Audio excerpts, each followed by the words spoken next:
And we're live. Hey everybody, I'm Mike. And I'm John, and this is Men Without a Nation.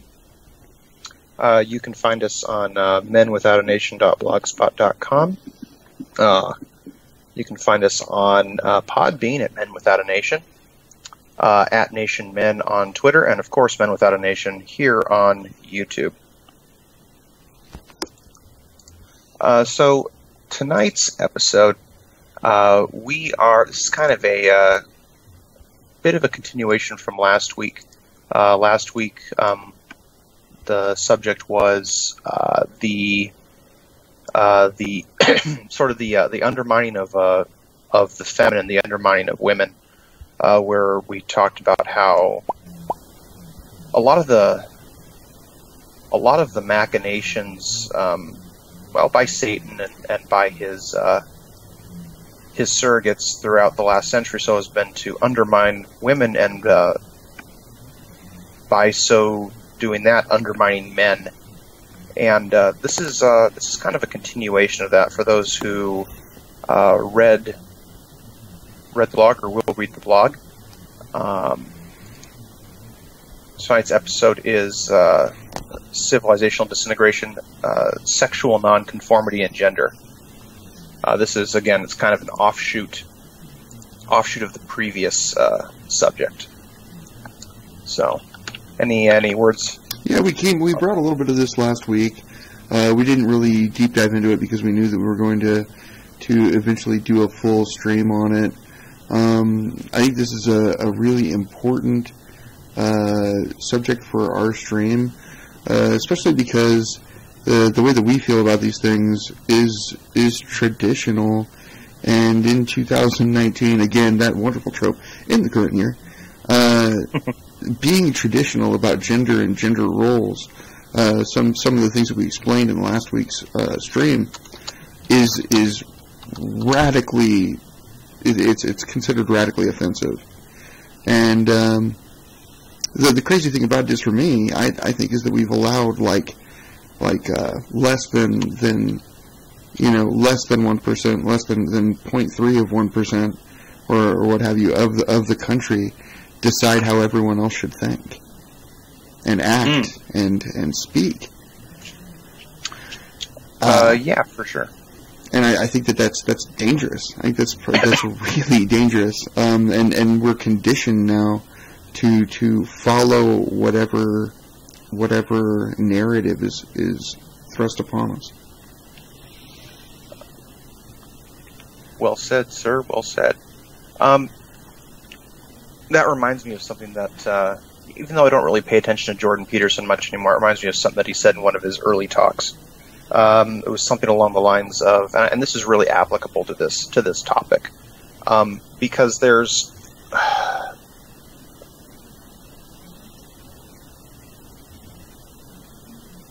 again, I don't do so right now since Fox Day did his thorough dismantling of Jordan Peterson. I haven't had the heart to pay him much attention. But one of the things that Jordan Peterson said in the beginning is that if you take, what are the psychological dimensions of what makes a man and a woman, right? Mm-hmm. And so then you have biological sex, you have sexual orientation, you have your presentation, your physical presentation, what kind of clothes you wear and how you dress, kind of the way you wear your hair. Right. And then if you layer, so it's like your identification as either male or female, your sexual orientation, and your presentation. And I think there's a couple other ones I can't remember off the top of my head. Yeah, he's wordy. But you layer all those together, and that encompasses 95% of the population. Right. If not, more. Or if not more. Right. Well, a huge majority. And so, one of the big things that has to do with this subject is the whole discussion about anyone who's been following feminism and all this. Mike, you kind of cut out. Okay, you're back. Am I good? Yep, you're back. Now? Yep. So anyone who's been following the conversation around gender the last few years knows that the sort of the talking points for the SJWs go something along the lines of gender is a social construct, it's on a spectrum, and it's fluid. And those are really, and gender has to do with, let's see here. Can you pull up a genderbread man? Genderbread man. Yes, we can. Let's pull him up. Or genderbread person.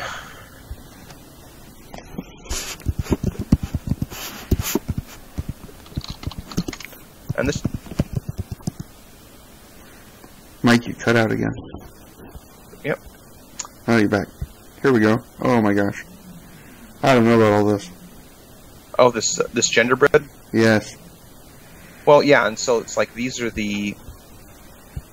There's there's what you're born with, which is your genitalia or your sex, and then it's what you think you are, what you present as, and what you're attracted to. And so it's identity, expression, sex, gender, and sexual orientation. Let's see here.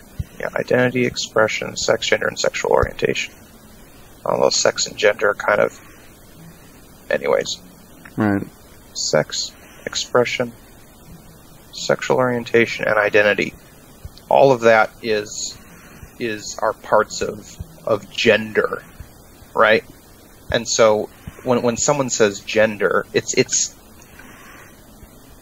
postmodernist word game at the end of the day, right. Because gender means literally like 5 different things. Yeah, they completely change.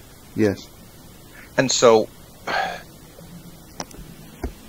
what maybe, again, I don't want to assume that everyone's ignorant here, but well, let's put it out there, like lay it out. Sure, yeah. So it's like in the let's see here. I got my little timeline here on the blog, and so sort of this the foundational basis behind gender, the concept of gender is that it is somehow it is something that's completely separate from your biological, from the biological, which is just not true. But when it's treated that way, and this isn't something that's unique to gender, but it's just part of it. Whenever something is an idea or a concept is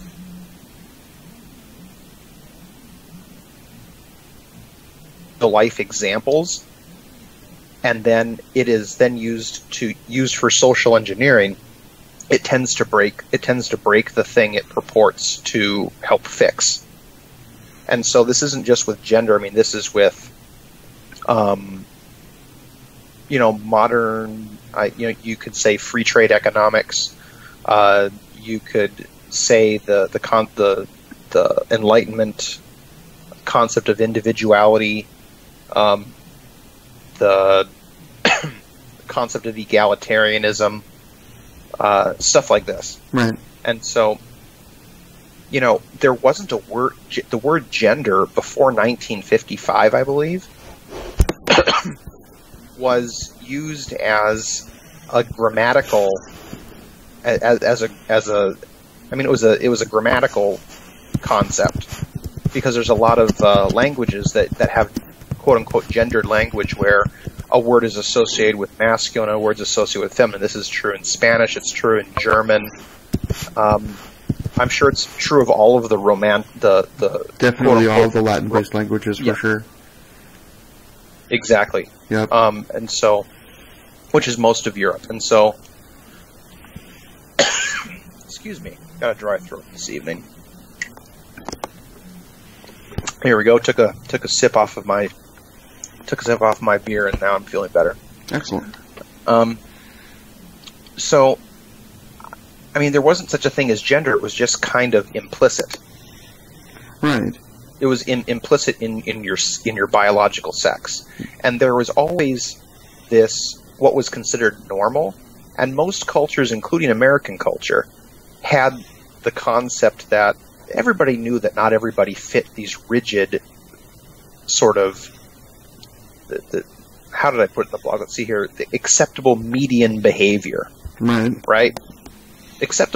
Culturally acceptable median behavior was normal. You were a normal man. You cut out. The culturally acceptable median behavior, the word for that was normal. You were a normal man. You were a normal woman.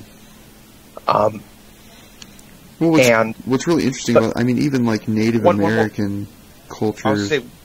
Okay, go ahead. Yeah. Even Native American cultures had that same concept that there was a normal man and a normal woman, and then for anything that kind of fell outside of that, there were words for that as well, but they were considered ultra rare. Right, exactly. I mean, most cultures where this is a thing, and there's some cultures where it's just they don't tolerate it at all. But for the cultures that are more lenient, I guess you would say, more tolerant, mm-hmm. they just have like an other category. It's like, okay, you're not man, you're not woman, you're just other. Right. For a long time in American culture, that was just called queer. Now queer is kind of seen as a pejorative, but it just means strange. Now, I mean, isn't that? I think that's actually, preferable to calling someone a fag. Well, I mean, strange isn't even derogatory. No, it's not. It's just you're not normal. Right. And I agree. I think that, and even there are some people that are in this group that would rather be called queer anyway.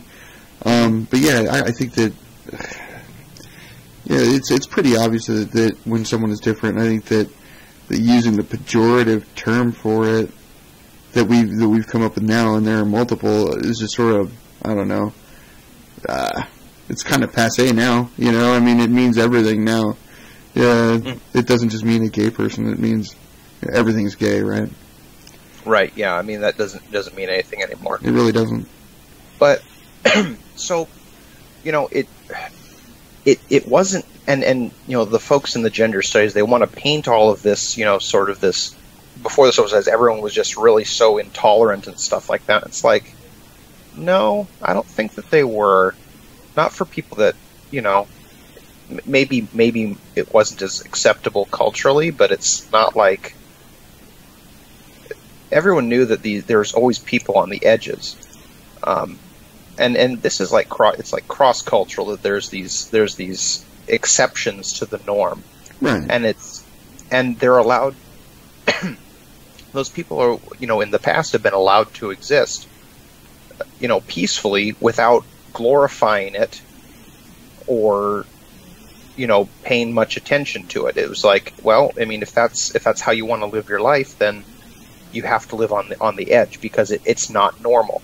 And I think especially in the United States, I think sure. that if you look through the historical treatment of homosexual or transsexual people in the United States, they were more tolerated here historically than places like England, where they were just put in prison, mm-hmm. or the Middle East, where they just killed them.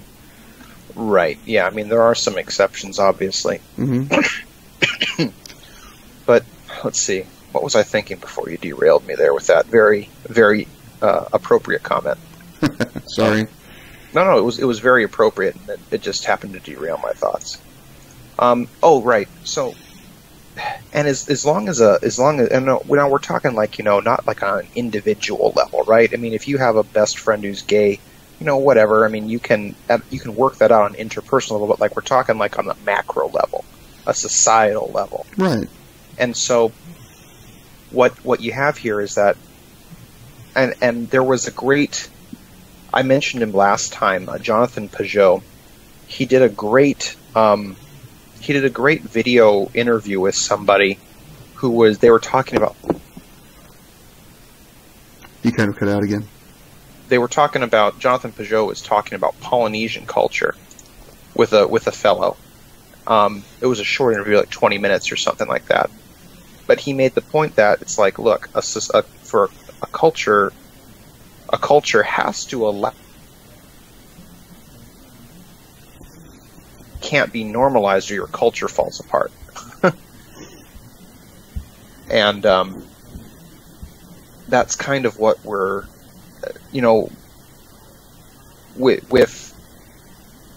with gender being something that has now been separated from sex, maleness or femaleness, and now it's just this completely fungible attribute, at least theoretically. Stuff's just kind of fallen apart. Right. I have a little timeline that I wrote in the blog, and I'm just going to kind of skip over or kind of skim over it here. And so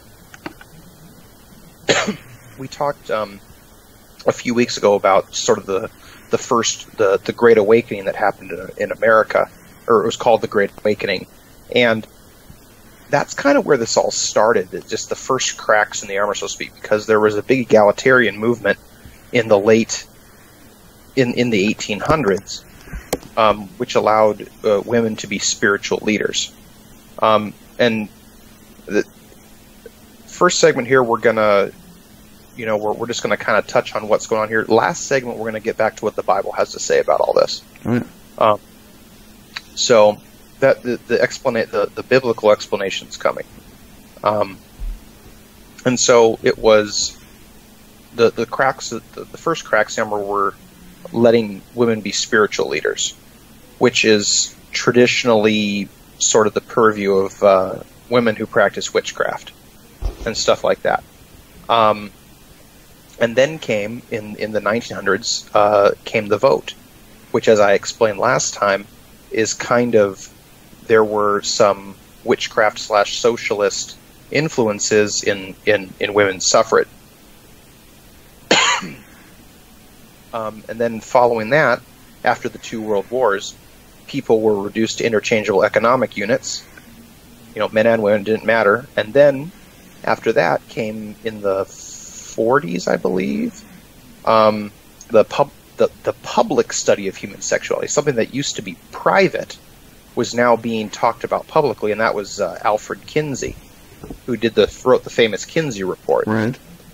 And then shortly after that came hormonal birth control, where women could start, for the first time ever, have this method of sort of, I guess you could say, safely, although who knows how safe it is.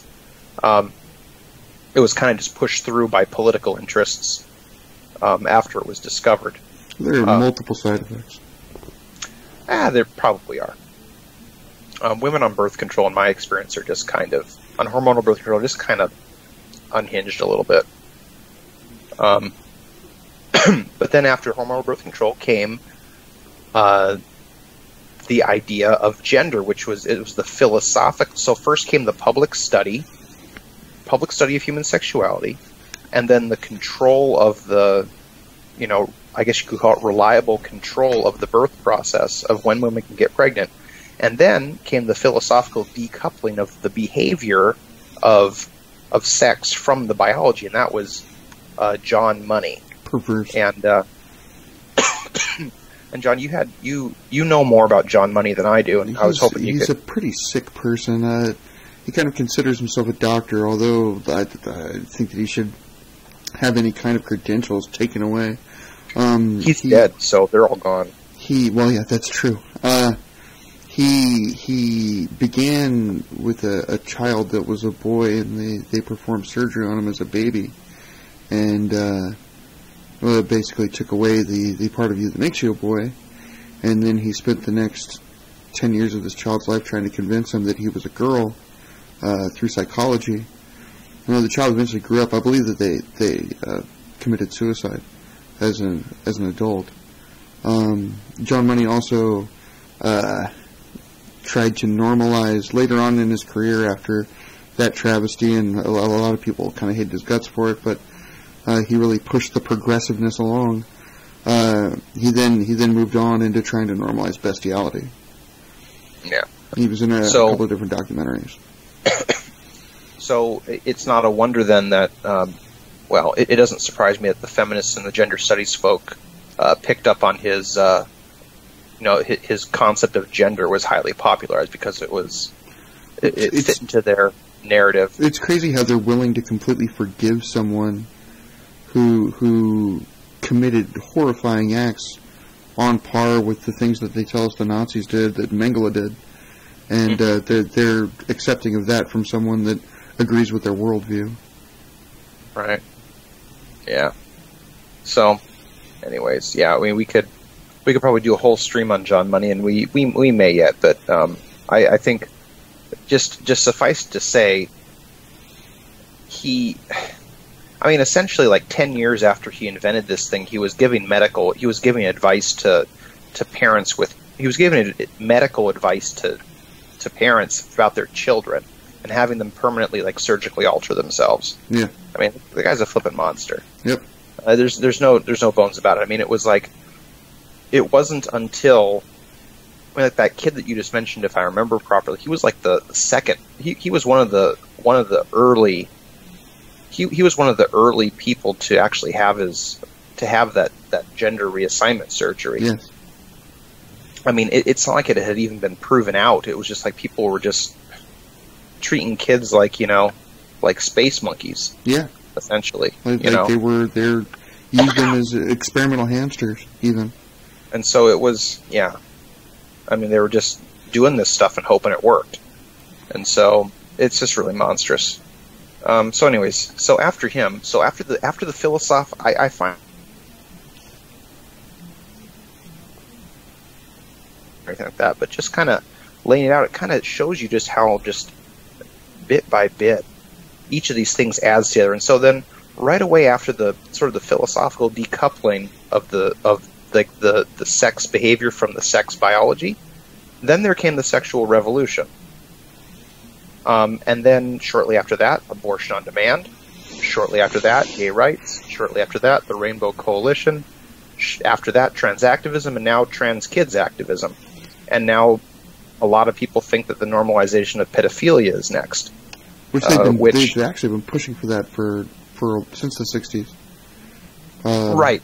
They haven't had it's been frowned upon, and it's one of those things that's probably never going to go anywhere without another civil war, which is, it might be one of the straws that breaks the country's back. I hope that they put up that kind of resistance against any kind of resistance. They had some pretty big name people agree with their movement on a basis, like stating that it was on the basis of free speech. People like that progressives like Ginsberg, like Allen Ginsberg, the poet, was associated with NAMBLA and organizations of that nature, stating that it was on the basis of free speech, but still, it's complete degeneracy. It is, yeah. I mean, there's no two ways about it. That's all it is. So, before the end of this segment, we got about 5 minutes left. I wanted to kind of share a little bit of, and it wasn't all that long ago that before all of this gender, the gender studies, intersectionality, and all that stuff became more popularized, homosexuals actually behaved quite differently. And I think that I watched this movie a few years ago. It was actually a pretty decent movie. It was really funny. The Birdcage with Robin Williams and Nathan Lane. Right. And it was 1996, I believe. Mm-hmm. Excuse me. And so one of the things in that movie was that, they were gay, obviously, but there was all this talk in the movie about, who is the man and who is the woman. Right. So at least back, not even all that long ago, it was understood that there's these sort of gender roles, right, in the relationship, that fit into in the relationship. Yeah. But now even now that's completely out the window, and that was before, that was in '96. They kind of were showing sort of like it was still kind of shameful to be gay a little bit. And it was more of like an underground sort of thing. They had like a nightclub and stuff like that with burlesque, cross-dressing and stuff like that. But even what else is illustrated in that movie is that it wasn't the LGBTQIAA plus P or whatever. Wow. I don't know. I was just making stuff up there at the end. It doesn't really matter. Well, it sounded good, though. It was all under one umbrella. Right. Because they didn't different. They were all queer. You know what I mean? Yeah. It was like, and they had their coalition. But now, everyone's got their own little niche, and it's starting to even starting to fall apart for them. And like us, and some of like the gay people who were more represented by Robin Williams and Nathan Lane, like sort of those, little bit bombastic, homosexuals, they're starting to be turned off by all of this, all the pride parades and the transgender stuff and the gender is fluid stuff and all of this. They're being turned off by it, and they're actually being alienated from the movement a little bit. I mean, there was a gay pride march. I believe it was in Brazil. It was somewhere in South America, and there were people openly urinating on each other in the streets. I mean, just it's revolting to me. But you could see how just a person that is homosexual, it's almost like the people that are in these parades and the people that are online and the people that are the loudest voices representing this community right now are in a competition to see who's the most unique or even the most there's no way for them to be controversial anymore. They've become mainstream, so they're fighting to find something more shocking all the time. And so I mean, like just like in all the major cities on the West Coast, they all have Pride Day, and they all have nudity and sexual acts in the streets. And children are involved. Right. A lot of times. It's not like being sexually... Well, you see parents tweet on Twitter, oh, well, we took our son to Pride today. Yep, and these... Lost you there for a minute, buddy. Oh, yeah, and then the kid has a rainbow painted on his cheek, and he's seen a dozen dudes in gimp suits with, strap-ons walking around. On bicycles. Yeah, or if not, naked on bicycles. Right. So, there's a difference between teaching your children not to be mean to someone because they're different, and teaching your children to accept something that's evil. Yeah, exactly. Let's see here. Well, we are. Do you have any final thoughts on? Oh, for the first segment, John Money was cancer, and yeah, and I think that we need to get back to more traditional gender roles, because if we don't, there's no basis for our society anymore. Yeah, well said. I agree with that 100%. It's just there's no. If you get to. That's one thing about the biblical standards that even for me as myself, it took me a long time to, I always invented gray areas to kind of fit my preferences. And I was always like, well, what about this? And what about this? And what about this? The Bible doesn't specifically talk about this, so what about this? And, I've come more to appreciate that the Bible is actually pretty black and white about a lot of things. Yeah. Yeah, it's very straightforward. Into this next segment, we're going to cover the biblical stuff in the last segment. This next segment, we're going to kind of talk about how a little bit of a rehash of last week, a little bit, just kind of how these things have disrupted society, and kind of just and really, well, I mean, I guess we'll talk a little bit about what the Bible says about one thing, and I'm going to expound upon something. But the Bible is actually pretty clear. It draws a pretty good line in the sand about all of this, and you can get lost in the weeds. Where we are now culturally and socially, there's a lot of gray area that people have created, and that you can get lost in the weeds trying to argue through all this stuff. But really, the line that is drawn is much further back than you'd think. And I'll leave it at that. I'll leave it at that for this segment. We can pick that up in the next segment. Excellent. So, are we ready to take a short break? I think so. I need to sip some more beer and get some notes together. So perfect. All right, guys, we'll be back in just a couple of minutes. Mm-hmm.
And we're back.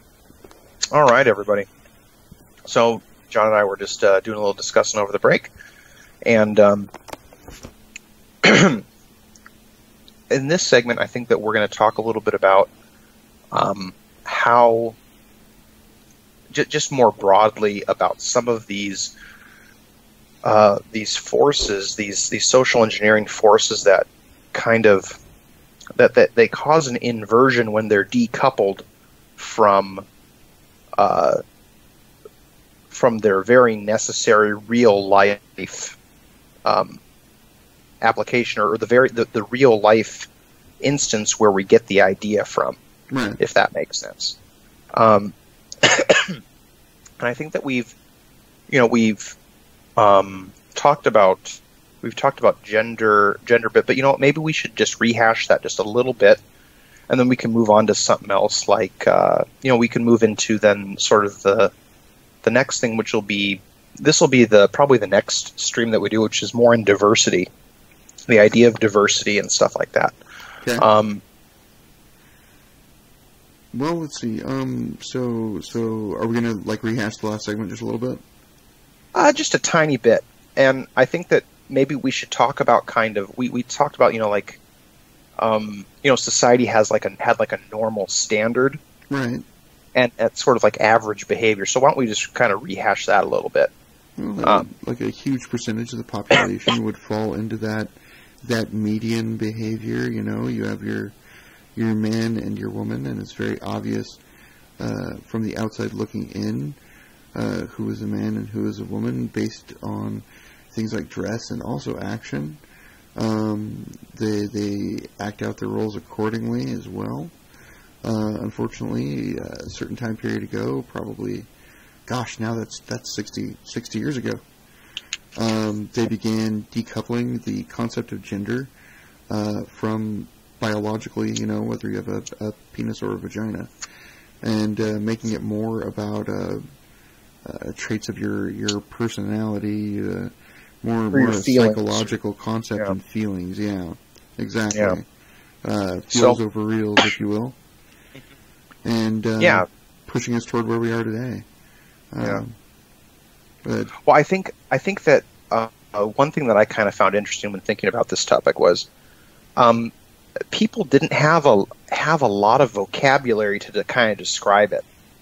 Right. It was much more simple. It was, be a man, be a woman. That's woman. A whole new language. Yeah, I mean, and so in a lot of respects, I mean, the whole talk, it's really just a bunch of, it's just a big word game. All of these gender studies and all of this gender talk, it's really all just word games. It's splitting hairs that don't need to be split and don't apply to most people. Right. Because, remember, we're talking about less than 5% of the population. Certainly. Because, I mean, let's just say we're talking about less than 1% of the population where all of this gender nuance takes place. Right? Because even homosexuals, as we were kind of talking about at the end of the segment, was they even a large degree of transgender folks, they don't see it as a spectrum or as being fluid. They feel one way. Right.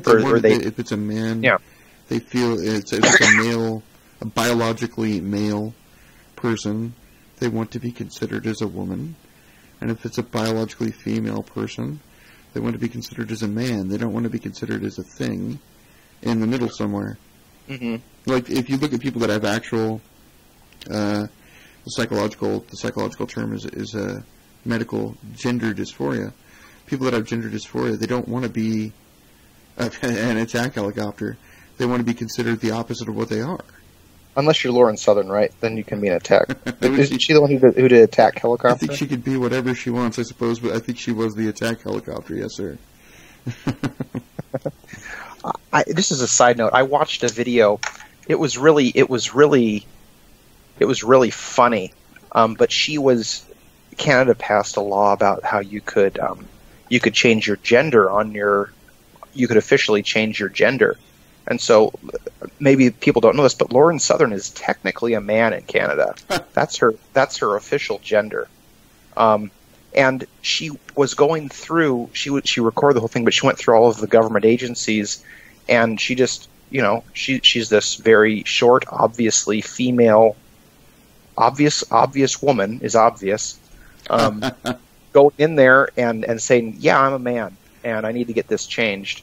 And my doctor said it's for my well-being, so I'm going to do that. And then she goes through this whole Lost you, buddy. At the end of the video, Lauren Southern's just sitting on the curb, just crestfallen at how easy it was to change her gender. And so, well, this is going to sound kind of crazy, maybe a little bit, because, I mean, I'm not. I hope that I'm not swinging right, but we talk a lot about gender roles and about how women taking leadership roles and protesting is rebellion, and how rebellion in that consideration is witchcraft. I mean, wouldn't she kind of be a right-wing example of this? In what way? Well, I mean, she's out there talking and protesting and pushing. Well, you know, that's been a debate forever, and yeah, it is. She probably shouldn't be doing that work. I mean, if you ask me, look, I mean, I'm not the sort of person that says that you know, women should never be taught how to read or what have you, but you know, all that time that Lauren, you know, just using Lauren Southern as an example, all that time that she's been out there protesting and doing her activism and stuff like that, she probably, you know, she's kind of wasting time. Right. Absolutely. Yeah, those eggs are created at birth, and they're not getting any younger. They're not. To go a little Stefan Molyneux on it here. It's just like, you know, you only have so many eggs, and those eggs need fertilizing. So it's like wheat field. But exactly, the wheat fields. Anyways, so we really need to do an episode where we analyze Murdoch. That would I think that'd be great. That'd be excellent. Yeah, I think that's a funny show. I like it too. But it's hilarious. But yeah, I can't help but think that Lauren Southern would have had better time spent looking for a husband and stuff like that than being an activist. Well, she puts herself in crazy, dangerous situations that she doesn't have to yeah, be it's in. just not worth it. Right. But I mean, yeah, but yeah, to put a nubbin on your question, it's like, yeah, she's rebelling against the order of things, and maybe, you know, the Bible, what is it, that passage from Isaiah last week? It was like Isaiah chapter 3 or something like that, where it's like, you know, your youths rule, you know, your youths influence you, and you know, you're ruled by women, right? And it's like, and even in like the book of Judges, there was one woman judge who was mentioned, Deborah, I believe it was Deborah. But it's like, you know, during these times, it's like when men do not step up, women. If a woman has to step up, that means that men are failing. Right. And so it's like the fact that Lauren Southern isn't on, you know, having like her third child by now. It's like, why isn't there a man doing that? Where's the men at doing that work? You know, well, but yeah, that's a whole. I mean, that's a whole other stream, a right. whole other. Other topic. Yeah, absolutely. I mean, that's a completely separate topic. I will just say that some of the men that you see in those roles aren't. They're not doing a great job. Right. I think a better woman example doing this sort of work is Blonde in the Belly of the Beast. Ah. Are you familiar with her? Just by name, right? A little just bit. Fringe. I've seen a little bit. No, I haven't done any kind of deep dive on it. I think that she's a better, you know, I think that she's a better example because she makes videos and she talks about how she's sorting her life out and stuff like that. And she's getting married. She have kids? Not yet. I think she just got married. Ah, well, and good. She lived in Seattle for a while, but I think that she's moved somewhere else just because Seattle's crazy. Sodom. Well, Sodom or Gomorrah, depending on how you want to think about it. I mean, there's so many of those places. Gosh, yeah. It's more like Babel, or you know, the Tower of Babel in Seattle. Yeah. And I say this from personal experience. Right. So, not to dox myself unnecessarily here, but. Well, I mean, Seattle's a pretty damn big place if you consider the Metroplex. It is. So, but anyways, yeah, I mean, rebellion, it's a very, that's kind of the bright line, I think, that is drawn biblically, and we'll talk about that more in the third segment. But how a lot of these inversion, these sort of concepts that cause inversion in things, it really all works the same way, and that is, it creates the unnecessary separation between the real thing and the abstract concept. But really, one is useless without the other. And if you try to apply the abstract concept improperly, other than how you found it or were able to derive it from nature, it's going to cause problems. Well, a lot of the machine that comes back to, that inversion comes back to that you're talking about, the big machine that's the driving force, is something that some people call it this, but I don't know how apt the term is. It comes back to cultural Marxism. Mm-hmm. So the questioning of everything, that Frankfurt School ideology mm-hmm. that they talk about, the questioning all things that are stereotypical of your current society, and saying why are they this way, and then opening it up to allow different interpretations of things, creates that inversion. It brings it back and turns it upside down on its head. There's some really great examples of this, especially during the time of the USSR. Well, Russia was actually Russia, before they decided that they were kind of a fake democracy over there. They had a newspaper, right? And the newspaper's name was Pravda. Right. And Pravda in Russia means truth. Well, the newspaper was run by the government, and I doubt that there was a line of truth in the paper for 50 years, Yeah, what is it? I mean, there was a saying that went along with that, wasn't there? There's no truth in Pravda. Yeah, there's no truth in Pravda. So, it was a little play on words there. Well done, too. And I'm not trying to say, I'm really not a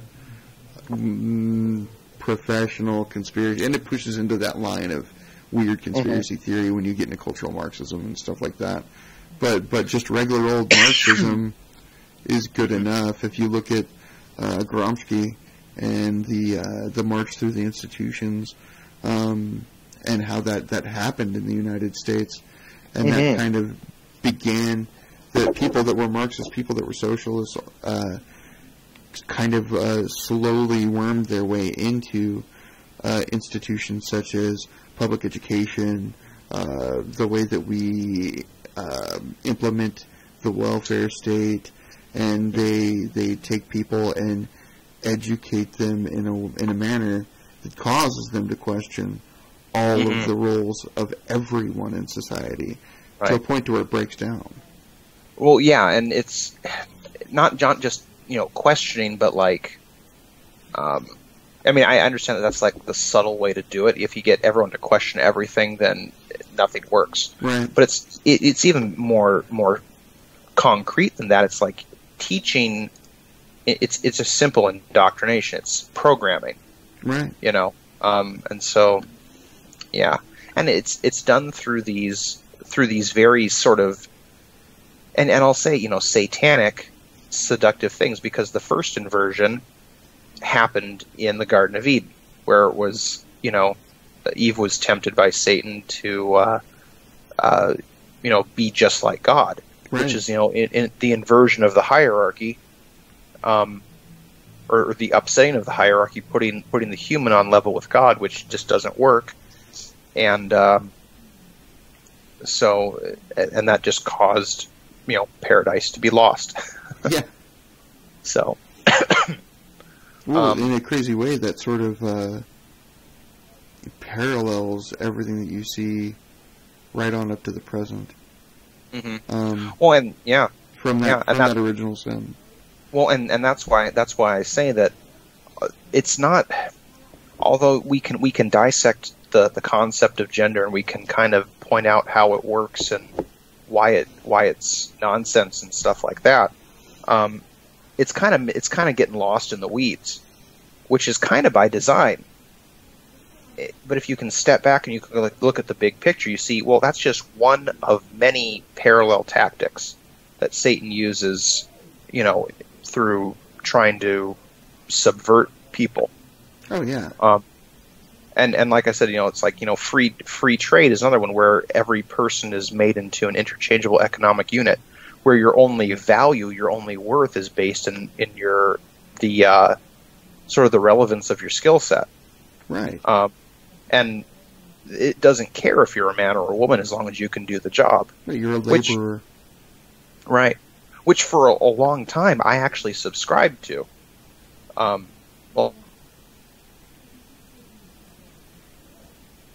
Lost you for a second, buddy.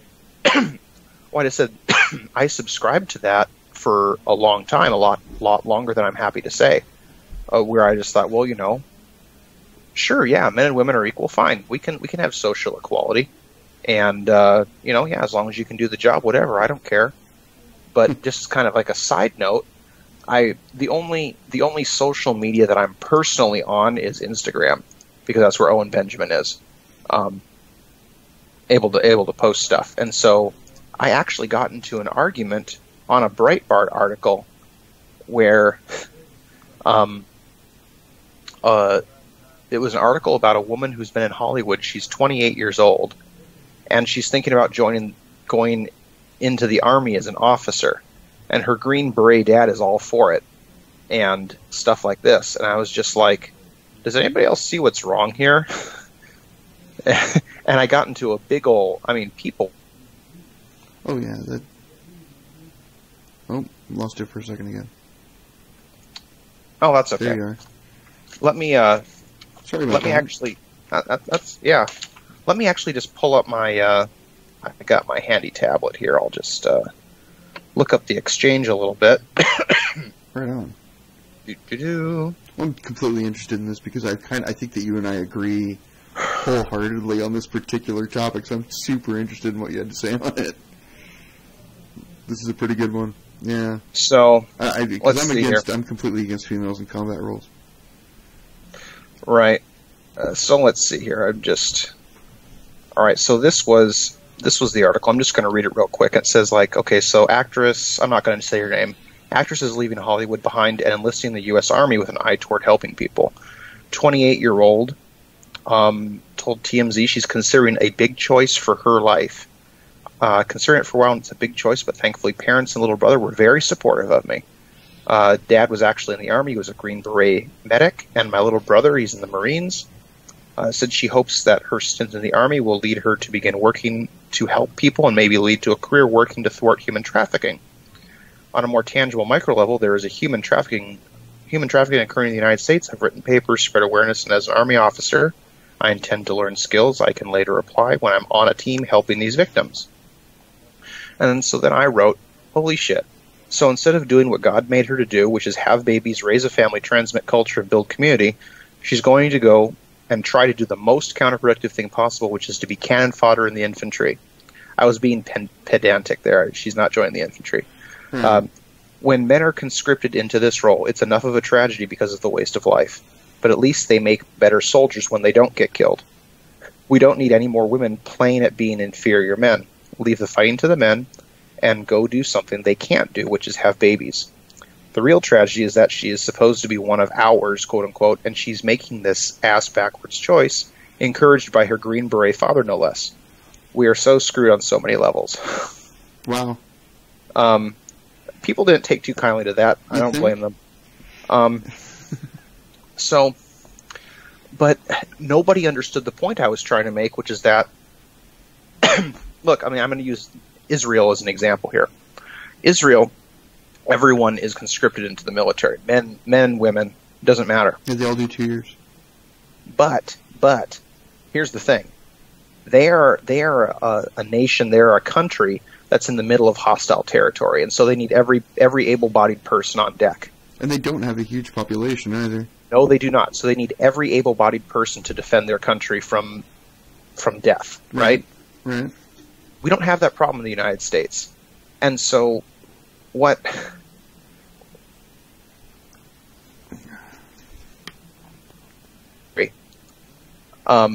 Whether it's, they're going to go in as an officer, okay, they won't see combat, okay, whatever. They're going to go, help thwart human trafficking when they're done, okay, fine. That's all well and good. And I'm sure she can do the job, right? But she's never going to be a mother. No, she'll be career military, which is sort of anti-motherhood. I mean, being an officer, she might be able to be a mother. She's 28, though, so it's not like she's got a lot of time left. But it's like you could do so much other stuff. She would be better served having 3 boys that could then join the military, Right. Well, what you want to do is noble, but... It's noble, but it's misguided. Right. And it's like, if as a culture we're going to encourage our women of childbearing age to go into the military instead of be mothers, we're shooting ourselves in the foot. Well, we've been doing that for so long, and that's like a completely different topic. Mm-hmm. Like, well, the thing about it is that that's why... So everyone is an economic unit, correct? Mm-hmm. Currently. And all those economic units are laborers, correct? Right. And we need more of these economic units, but we don't want them to be people that are going to think for themselves or disagree with us, correct? Correct. So let's bring people in from the worst nations in the world that have nothing, give them a little bit, call it the American dream, and then have them vote for us. Right. And those economic units, those economic and voting units, are so much easier to control. And it's because we're not replacing ourselves. Right. In America. That's big. And I don't mean racially, I mean... Well, and the most important thing, and I think that you just touched on that, but let me bring it to a point. Women are, and I wrote this in a blog post, women are the primary transmitters of culture. Yep. Because of their proximity to children. Okay? If you do not have women having children, your culture is dead. Period. And it one thing that really just upset me to no end was, like, people were saying, like, oh, we have an overpopulation problem. There's 3.7 billion wombs in the world. We don't need to worry about the ones here. It's just like, well, if you like, as Vox Day puts it, if you like flush toilets, you might want to reconsider that position. Because... Or if you like not having dysentery. Well, exactly, which is flush toilets. Yeah. Right? It's insanity. But everybody missed the point. I didn't expect them to, because it was like probably 2 or 3 degrees beyond where their head's at. Well, so everyone's going to look at that and immediately knee-jerk anyway, right? Whoops. Hold up. My computer was wigging out on me there. Sorry. You're still coming in loud and clear, but... Okay, excellent. Yep. Well, I lost my web browser. Oh, well. And my computer decided it was going to shut down for some reason. Oh. And so I managed to stop it mid shutdown. Oh. And it looks like Firefox is updating now, so that's awesome.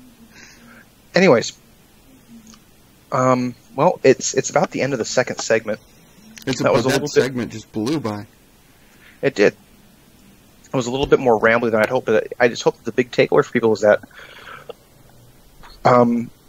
it's not just gender. There's multiple avenues that it's the exact same thing. It's the inversion of, and I think that my story about the Instagram exchange, I think that was a pretty good example of that. How it's an inversion of the roles, and then it undermines society. Right. And so, that's gender, that's economics, that's military service, it's education, it's, our food system, it's everything. The change in culture.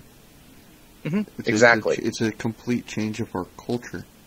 Exactly. So I think that right there we can leave it at that. We'll come back in the final segment. We'll being Christians here, we're going to take it back to the Word of God, and we're going to talk about some of those, what the Bible has to say, where the Bible draws hard lines, and where we can, what we can learn from that as to direction forward. All right, I'm going to take us out, and we'll see you guys after the break.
And we're back.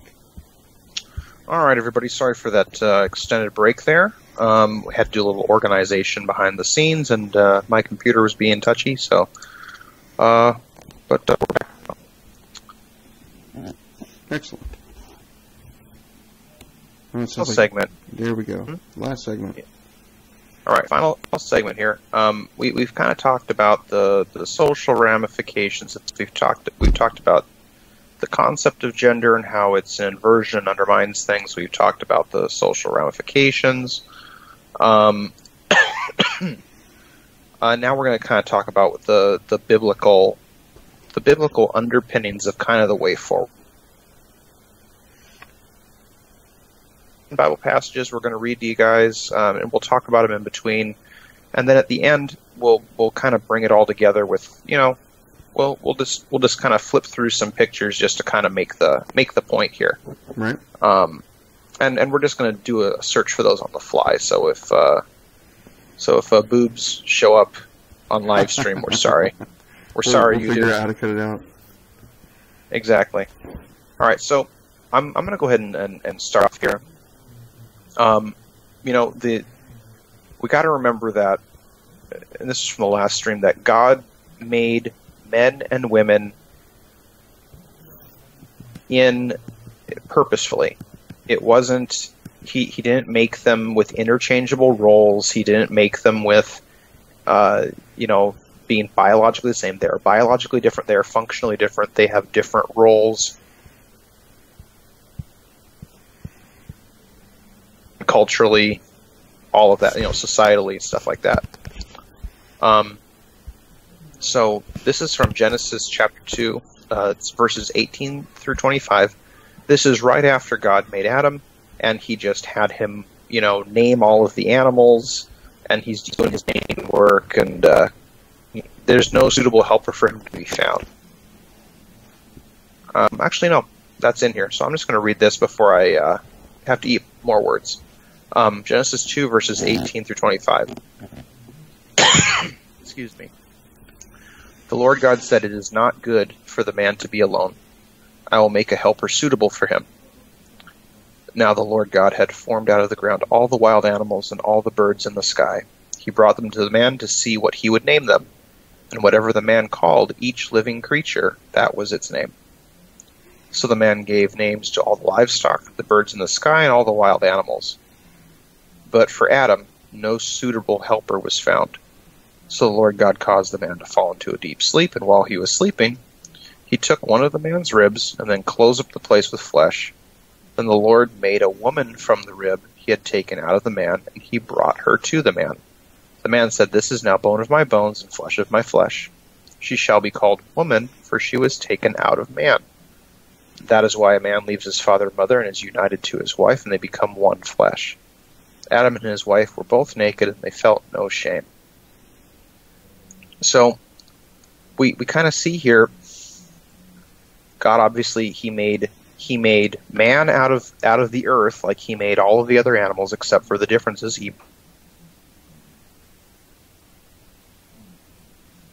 There's that divine. There's a bit of the image of God in man. And man takes part of the creative process by naming the creatures that are brought before him, but there's no suitable helper. And so God quite literally makes the woman of his dreams, because he had to put him asleep, haha. But he makes woman from man. He doesn't make her from the dust of the earth like he did Adam. He made her from man, and from a rib, which is, it's close to your heart. That's kind of a sappy thing I learned as a child in grade school. Well, she's literally a piece of him, and they sort of complete each other in their roles. Exactly. Well, and it's just like, and it's a piece of him that's close to his core, so to speak. But then Adam names her, calls her woman, for she's taken out of man. And so then it talks a little bit about marriage there, united to his wife, why man leaves his father and mother is united to his wife. They form their own new thing, and then in the beginning they were naked and felt no shame. So the relationship was good. They were happy with the arrangement. Nothing was bad here. Well, think about how that speaks to the way that we talk about it being a word game. Those are words that whatever the forces opposing us are trying to get rid of words that mean those things. Exactly. And so it's not. They changed the spelling of woman to be like Wyman or something like that. Taking the man out of woman. That's a little bit of an act of rebellion, and it's intentionally trying to upset the natural order of things. But it's built into our very language, this relationship. But so I think that this next passage kind of shows that bright line that I mentioned that God kind of draws here. I sort of lost the thought on our which was next? 1 Samuel 15, verse 22 to 23. Perfect. I got you, buddy. Sorry, man. They sort of got all mixed up on me there when we were putting them in. It's all good. Sorry it's all good. Don't worry about it. All right. Stop apologizing. 1 Samuel 15, verses 22 through 23. But Samuel replied, "Does the Lord delight in burnt offerings and sacrifices as much in obeying the Lord? To obey is better than sacrifice, and to heed is better than the fat of rams. For rebellion is like the sin of divination, and arrogance like the evil of idolatry. Because you've rejected the word of the Lord, he has rejected you as king." So the context for this is that King Saul in the Old Testament, he offered a sacrifice inappropriately. He was supposed to wait for Samuel to get there, but he offered the sacrifice because they were supposed to go to war, go to battle, and he was getting impatient. And so Samuel arrives basically like immediately after the sacrifice is offered, and then he gives this rebuke to Saul and basically says, you've lost the Lord's favor. But there's a lot in here. It's just like God wants obedience. Rebellion is like the sin of divinate. Rebellion is the sin of witchcraft. Arrogance is the evil of idolatry. There's nothing. And so it's more. Right. Well, I mean, it's not even that. It's just going against God. It says Samuel. He's kind of you read like Deuteronomy and Leviticus. Like they're supposed to stone witches. Anyone practicing witchcraft, they're supposed to kill them.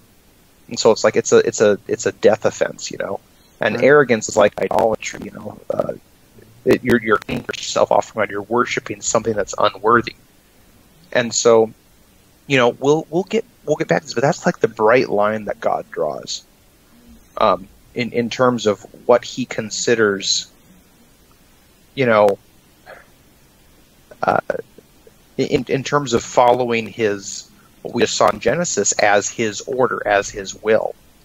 And it doesn't just apply to that, it applies to anything that He has to say. Rebellion and anything against God is like divination. Arrogance is like idolatry.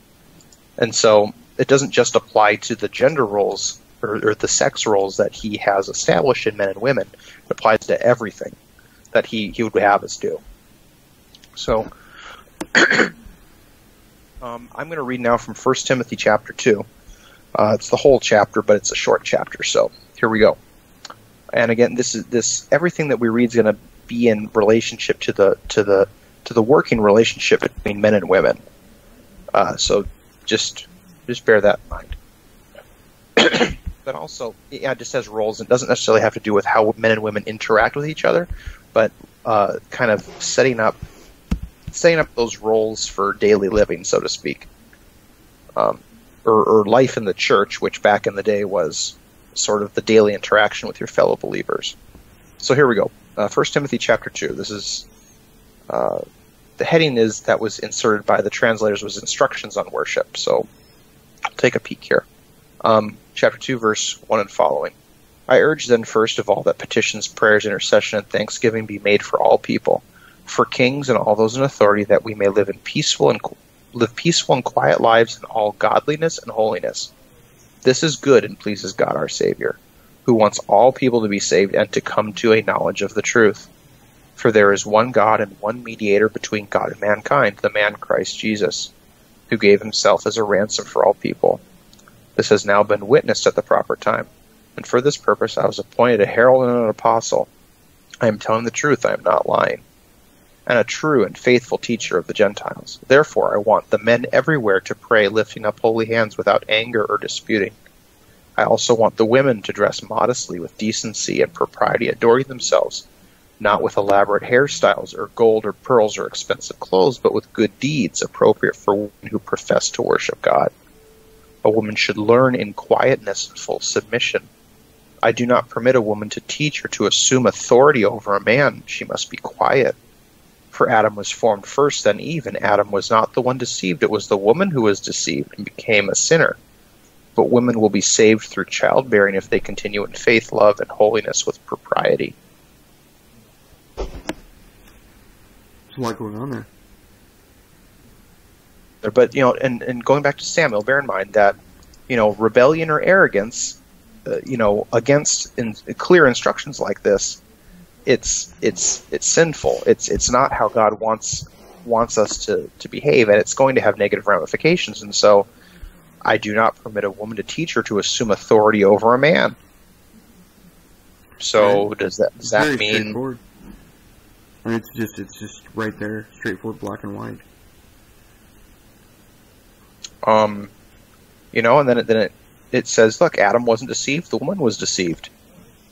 But, women, they'll be redeemed, so to speak, through childbearing if they continue in faith, love, and holiness and propriety. So it's like, be a good woman, have children.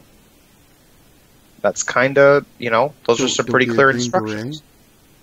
Yeah, don't go be a green beret. Yeah, it doesn't say that there. I'm not going to be pedantic like that. Sorry. That's okay. No, but it's good tongue in cheek. But it's like, well, if you're busy having children, you don't have time to go off and stop child trafficking. Right. While it might be a noble pursuit, maybe that's the role of a man. So, and if women do that, there's probably going to be ramifications. Maybe something more that a woman would point out to a man privately and have him go do it. That's kind of the implication, and that it shows up in a later passage. So the next passage is 1 Timothy chapter 3, verses 1 through 12. Excellent. 1 Timothy chapter 3, verses 1 through 12. And the heading that they put on this is qualifications for overseers and deacons. Leaders in the church, and church being not like your group at a big building, but just the group of believers whenever they gather together. The body of Christ. Yeah, essentially. But I'm just when people hear church, they think it's a building with administrative staff and stuff like that. That's not what the church is. The church is the groups of people, groups of Christians when they come together as a community to do stuff. Right. When they come together face to face in their homes, in the community, when they're... Lost you for a second, buddy. Oh, I was just clarifying with church. It's just when people come together. When believers come together in any way, shape, or form. That's the church. Yeah. So absolutely. Anyways, go ahead. Okay. So 1 Timothy chapter 3, Yep, chapter 3, verses 1 through 13. Actually, 12. Yep. 1 through 13. Here's a trustworthy saying. Whoever aspires to be an overseer desires a noble task. Now the overseer is to be above reproach, faithful to his wife, temperate, self-controlled, respectable, hospitable, able to teach, not given to drunkenness, not violent but gentle, not quarrelsome, not a lover of money. He must manage his own family well, and see that his children obey him, and he must do so in a manner worthy of full respect. If anyone does not know how to manage his own family, how can he take care of God's church? He must not be a recent convert, or he may become conceited and fall into the same judgment as the devil. He must also have a good reputation with outsiders, so that he will not fall into disgrace and into the devil's trap. In the same way, deacons are to be worthy of respect, sincere, not indulging in much wine, and not pursuing dishonest gain. They must keep hold of the deep truths of the faith with a clear conscience. They must first be tested, and then, if there's nothing against them, let them serve as deacons.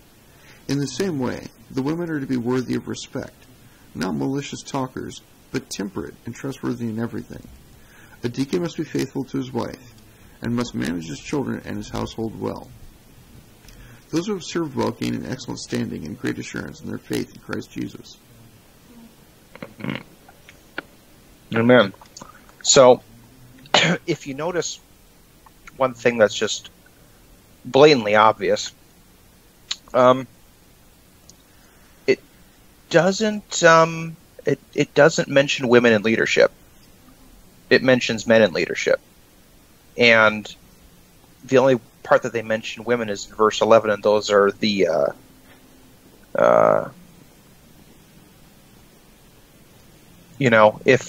qualifications for his wife, really. Basically, yeah. And so it's pretty stringent. And so it's like, think about today's in our American culture, how women behave as a matter of as a matter of course. It's like, how many of them are malicious talkers, untrustworthy, and act disrespectfully. Well, you just have to go to Twitter and scroll, right? Well, it's almost a point of pride to be disrespectful, to be catty, to be a gossip, to be indulgent. What's the antithesis of the traditional woman? Essentially, yeah.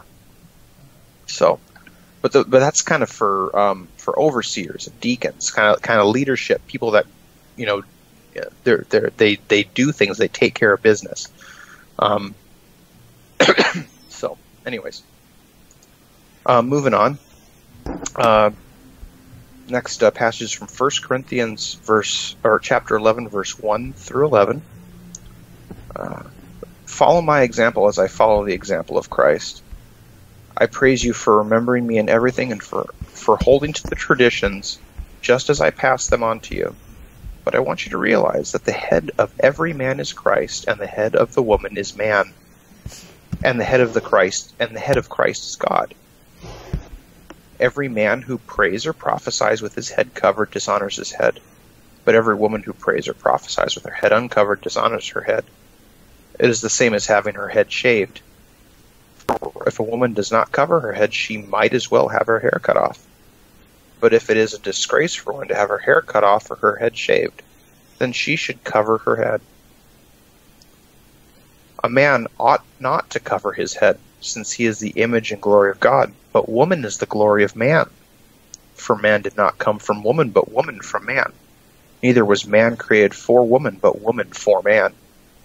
It is for this reason that a woman ought to have authority over her own head because of the angels. Nevertheless, in the Lord, woman is not independent of man, nor is man independent of woman. That kind of, in sort of a strange way, it talks about the hierarchy of men and women. Goes God the Father, Jesus Christ, the man, and the woman. Jesse Lee Peterson, this is like the one thing that I agree with him doctrinally on.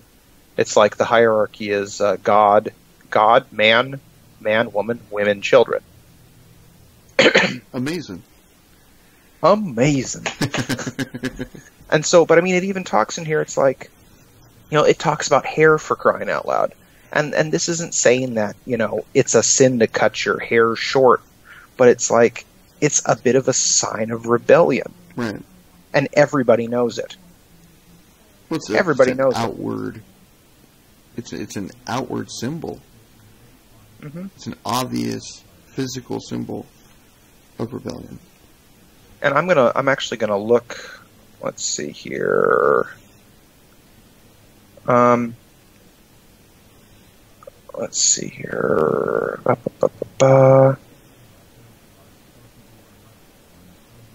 Let's see here. Let me continue on here, verse 12 and following, just because there's more. Sure. Nevertheless, in the Lord, woman is not independent of man, nor is man independent of woman. For as woman came from man, so also man is born of woman. But everything comes from God. So judge for yourselves, is it proper for a woman to pray to God with her head uncovered? Does not the very nature of things teach you that if a man has long hair, it is a disgrace to him, but that if a woman has long hair, it is her glory? For long hair is given to her as a covering. If anyone wants to be contentious about this, we have no other practice, nor do the churches of God. I forgot about that last little bit when finding this passage, but Gotcha.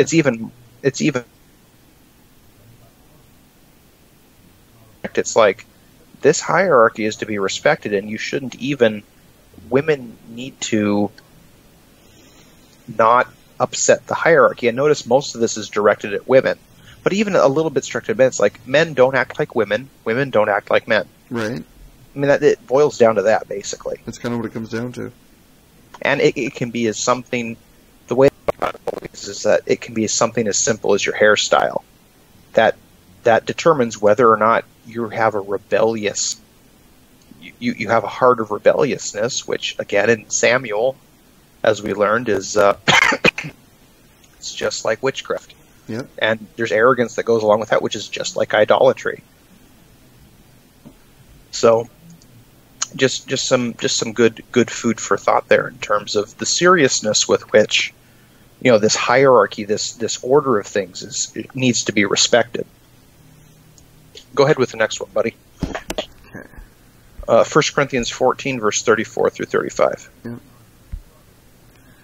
Okay. 1 Corinthians 14, chapter 30, or verses 34 and 35.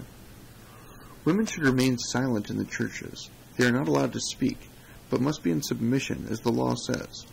If they want to inquire about something, they should ask their own husbands at home, for it is disgraceful for a woman to speak in the church. It's pretty straightforward. And again, this has to do with, in the church, but when you understand the context of the church,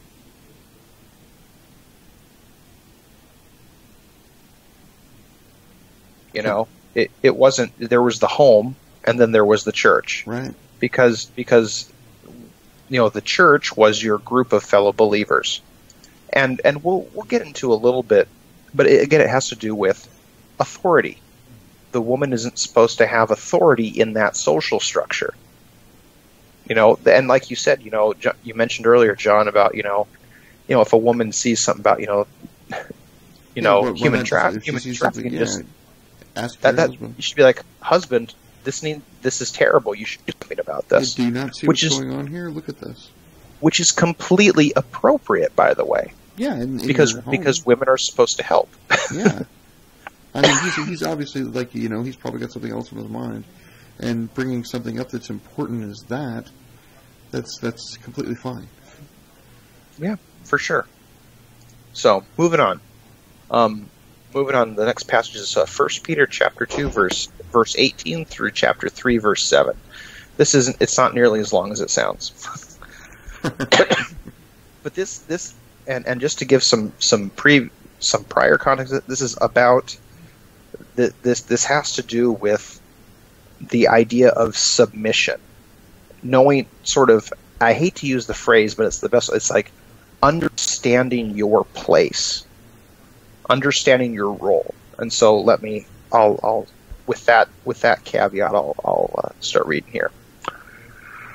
Slaves, and slaves back in the day, it meant like, indentured servants, right? So it's not like, American black slavery. Right. Slaves, in reverent fear of God, submit yourselves to your masters, not only to those who are good and considerate, but also of unjust suffering, because they're conscious of God. But how is it if you receive a beating for doing wrong and endure it? But if you suffer for doing good and you endure it, this is commendable before God.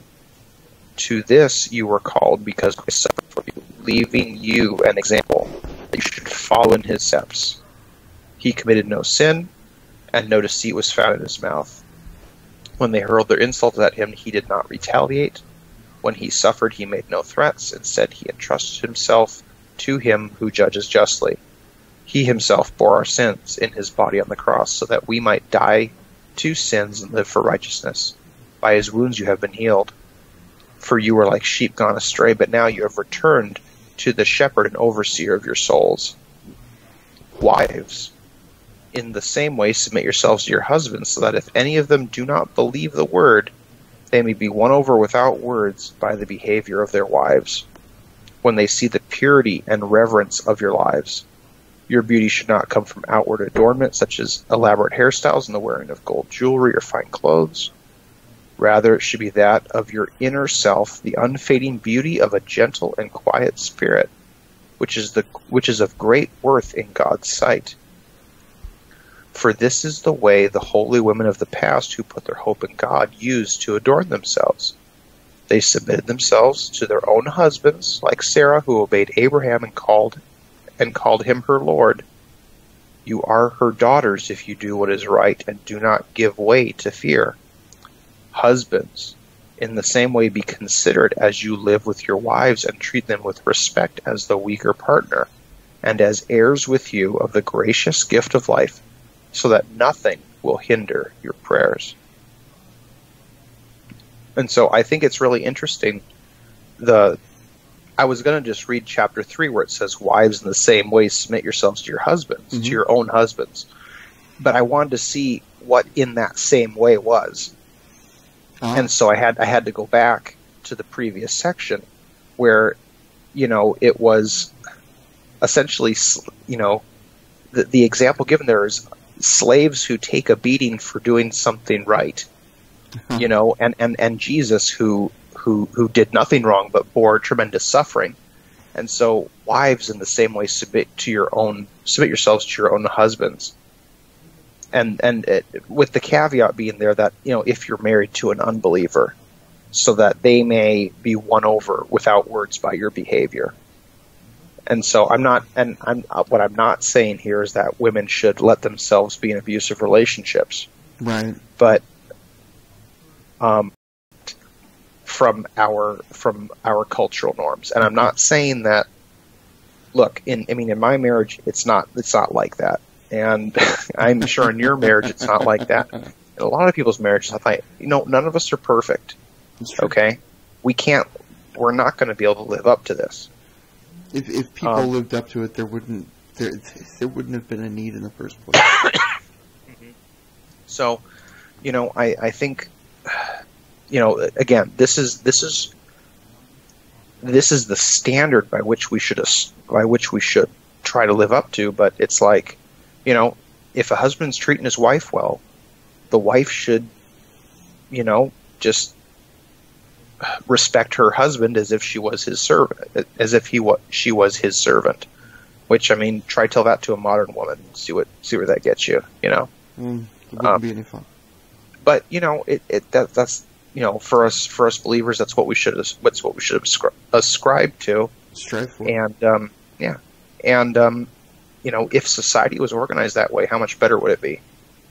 And a lot of people are going to disagree with that, but you know what? Our culture, our society is crumbling around us. So, if people think things are just fine, then they're delusional. Yeah, Rome is falling. We have to do something. Yeah, and this is probably the easiest thing that we could do is reestablishing these relationships. Anyways, so continue on, buddy. You're Titus 2. Excellent. Here we go.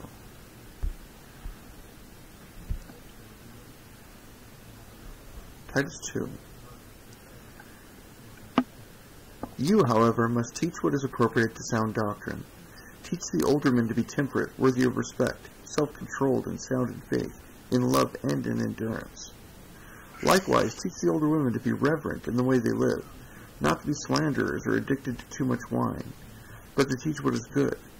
They can urge the younger women to love their husbands and children, to be self-controlled and pure, to be busy at home, to be kind, and to be subject to their husbands, so that no one will malign the word of God.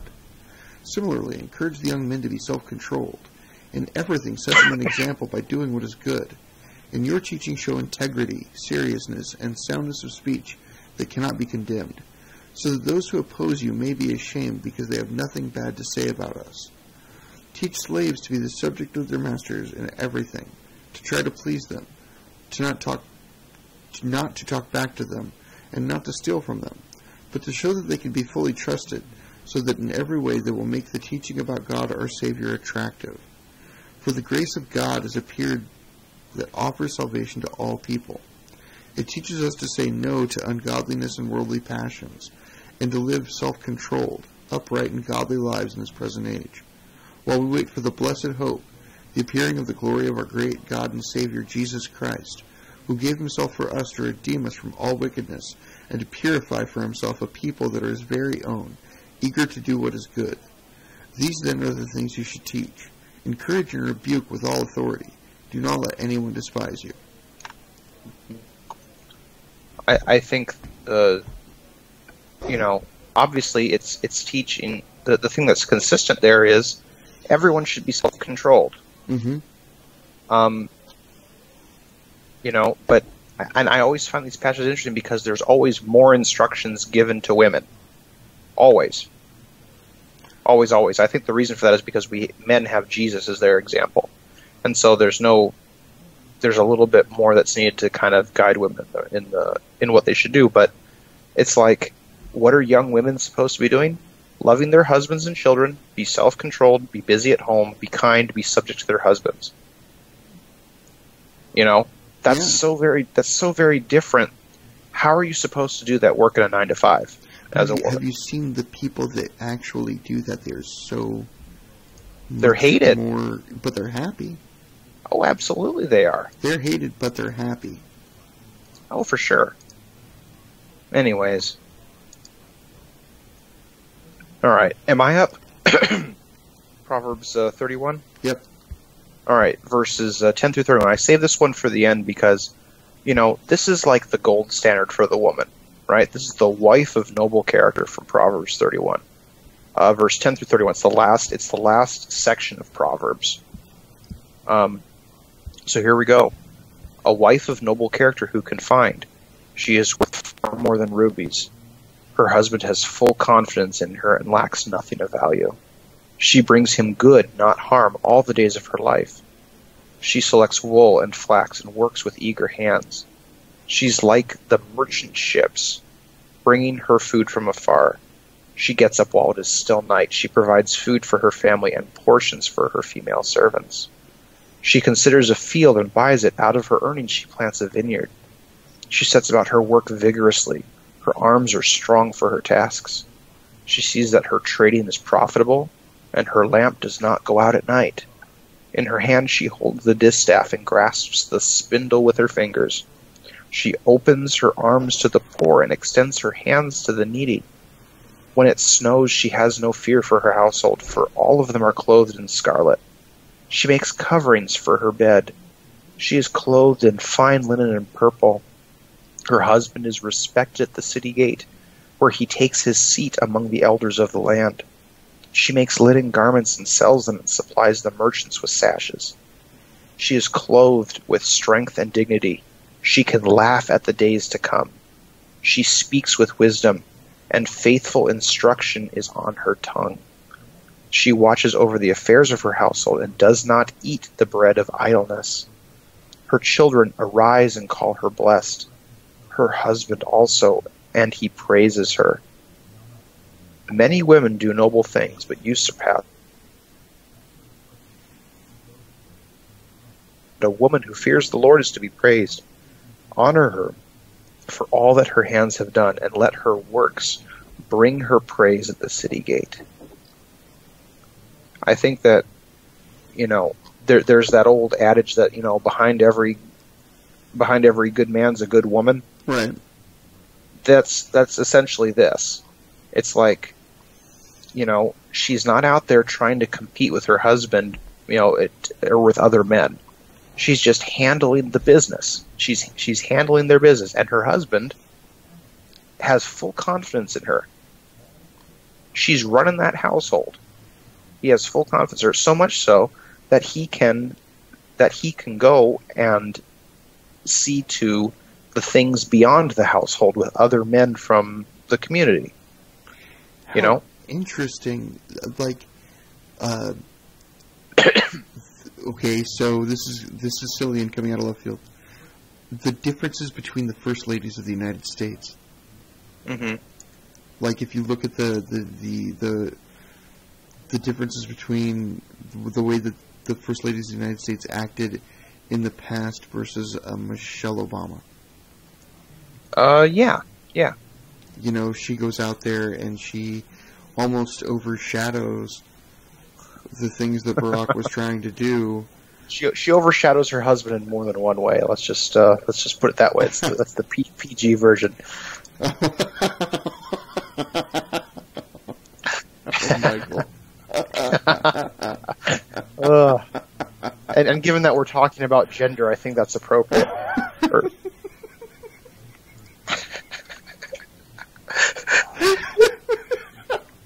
It's all in good fun. I like bringing up in crazy memes. I think it's fun. I'm not saying that Michelle Obama is a man. Oh, she's great biceps. Great arms, excellent arms. And she wears like a weighted belt that hangs down one of her pant legs, apparently. Certainly. Okay. Anyways. Lord forgive me, because I believe he already has. I think so too, but we live in ridiculous times. That's all I can say. But you know, the wife of noble character. I mean, it's just like the strength in that passage, like that. It's the strong, like that. It reminded me of back in the day. I don't know if they do this kind of thing now. I do this kind of thing now, but I don't know if anyone else does. As you worked and you bought things for your household, your wife would save up a small amount of money for the house for things that she might need during the day when you were at work. And they called it their house money or their pin money. And they made very specific, and it was like a special occasion, something that you really needed to get the pin money out of the jar and go make that small decision for your household. You know, that used to be a thing. Yeah. It's kind of the way that passage set out that woman being strong and doing things and supporting her husband and making sure that he is a respected man. Like it's her part of her business is to show that respect to him so that other people will as well. Well, part of her business is to prop her husband up. Right. It's to give him the support that he needs so that he can go confidently out into the world. Exactly. What was I going to say?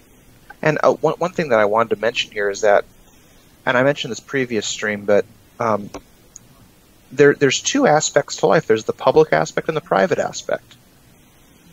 Husbands are in charge of the public aspect and wives are in charge of the private aspect. In their own domains, they have full control. Her husband, in this, her husband isn't micromanaging her or controlling her. Right. He's trusting her to make wise decisions. And she does a lot. She makes her own clothes, she's buying property, she's managing the servants, she's helping the poor, but at the same time, she's stocking up and making sure that her family has plenty. Correctly taken care of when the snow comes. Exactly. She carries herself with dignity and strength. She doesn't worry about the future. She's wise. She doesn't slack off. Right. This woman's awesome. She's a go-getter. It's not like I hate to disparage the 50s housewife, but it's like the 50s housewife is almost kind of the inverse of this. Right. Where it's just like, the woman who sits around eating bonbons all day and... What will I do now? is bored out of her gourd, so she goes and gets a secretary job, Who put the benzodrine in Miss Murphy's Ovaltine? Exactly. Anyways.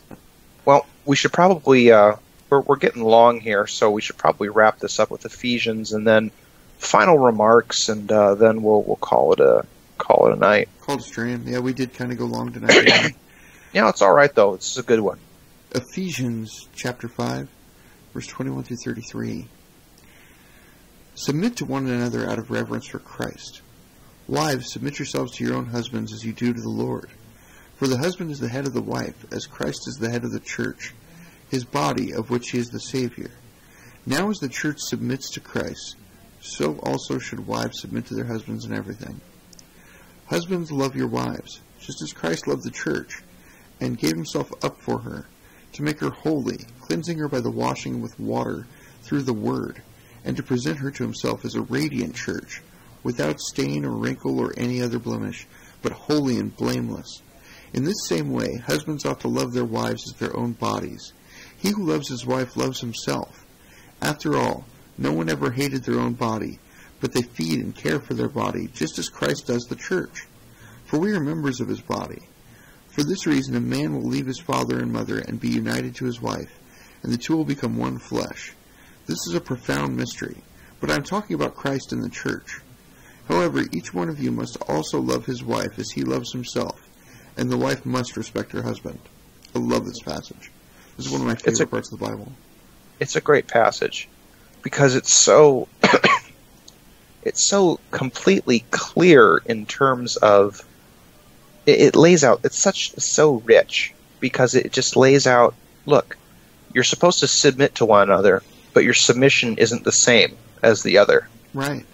The submission of a wife is not the same thing as the submission of a husband. Okay? You have different things that you're supposed to be doing. Wives are to defer to their husbands. Husbands are to care for their wives. You know, it's not complicated, and it just, if you think about traditional,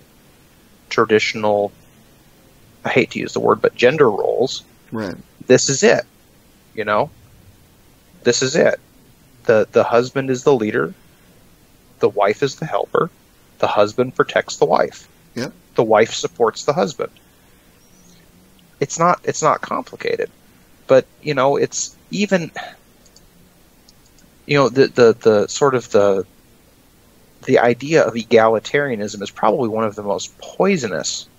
I think it's one of the most poisonous concepts because it sounds so good. It's like, well, you know, we're just supposed to mutually support one another. We're supposed to love each other, support one another. We're supposed to, you know, give each other sort of equal space to do things because we're all people here. We all have desires. We all have ambitions and stuff like that. And it's like, that's not how God wants us to do it. Nope. It's not how God wants us to do it. And there's a blueprint. It's like a schematic. It's all right there laid out. Right. And the thing I like about this passage is that this also tells us that that relationship between husband and wife is supposed to be a living example of the gospel. And if that relationship is flipped around in some way, shape, or form, just as, you know, we read some passages earlier that talked about, you know, women in leadership. If, you know, women aren't supposed to be in leadership, if they assume that role, they're no longer living out the gospel as they should. And you know, just to, you know, I would encourage. I don't know if we want to put up a bunch of pictures or not right now. It's kind of getting late, and we're running. We've already ran long, but you know, just look up these things. Look up, you know, do a search for, you know, a pride parade, and you judge for yourself whether or not that is in line with the relationship that God had in mind. Search for yourself, you know, pictures of women pastors. Look up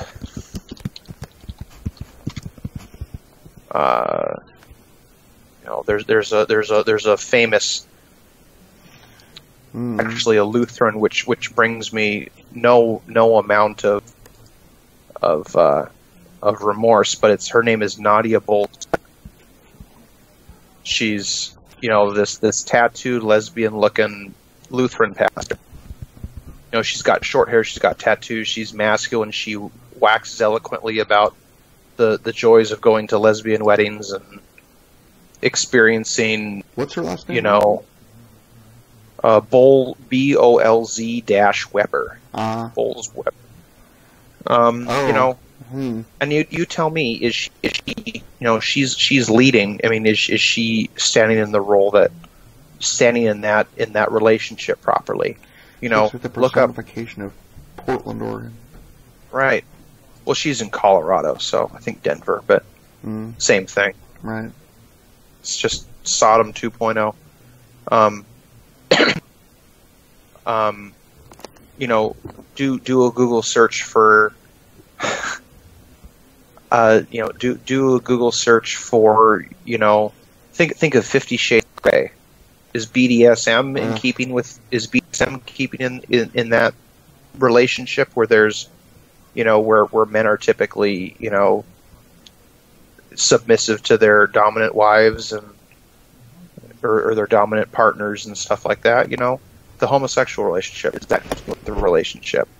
You know, look up, you know, getting into other things like, you know, look up furries, for crying out loud. Oh, no. Going back to the, you know, the Garden of Eden, it's like no suitable partner was found for Adam among the animals, and yet these people are identifying with animals, and it's all about sex, right?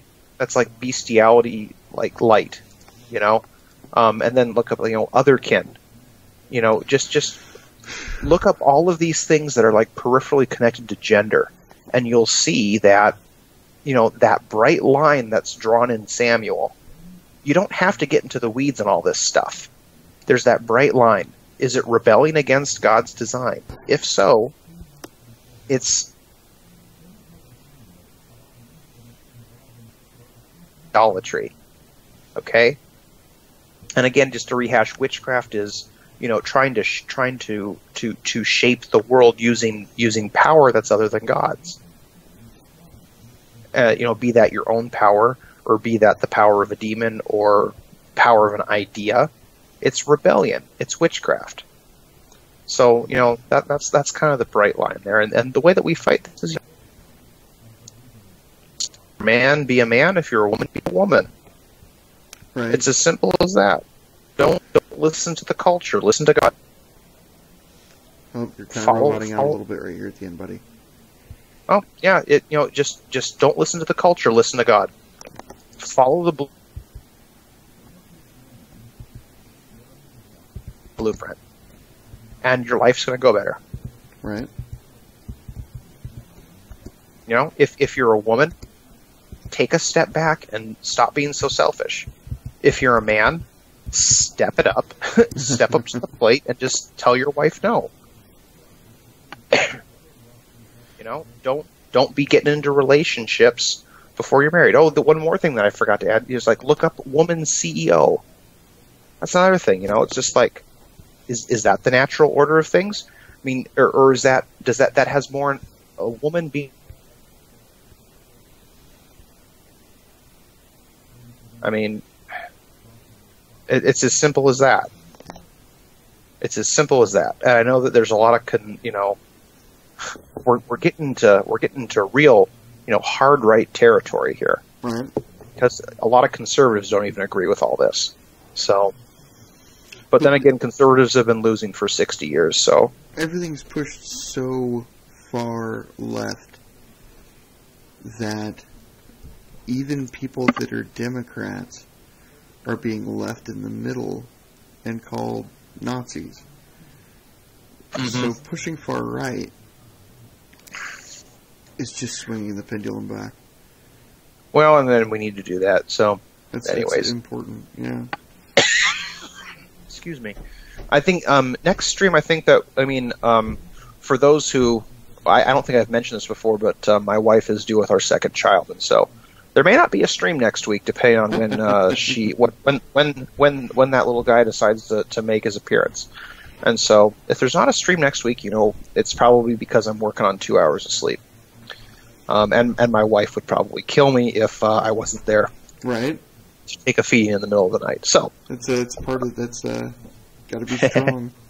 But I'm still going to attempt to put a blog out once a week, like I have been, regardless. And so again, you know, I'm just going to give the social media stuff here at the end, and then we'll call it good.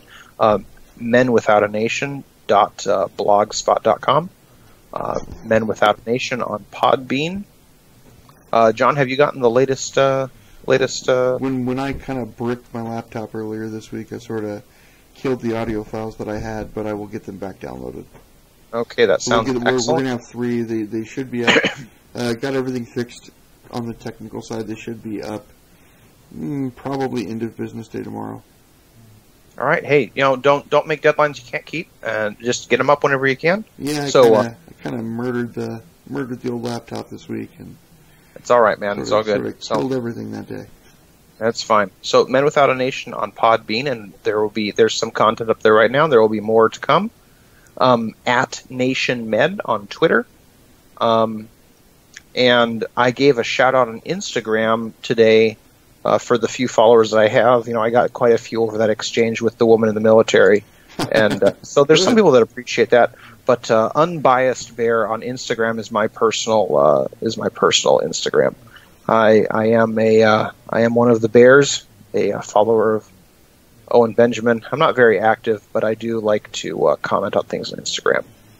So you can follow me there, or come chat with me there.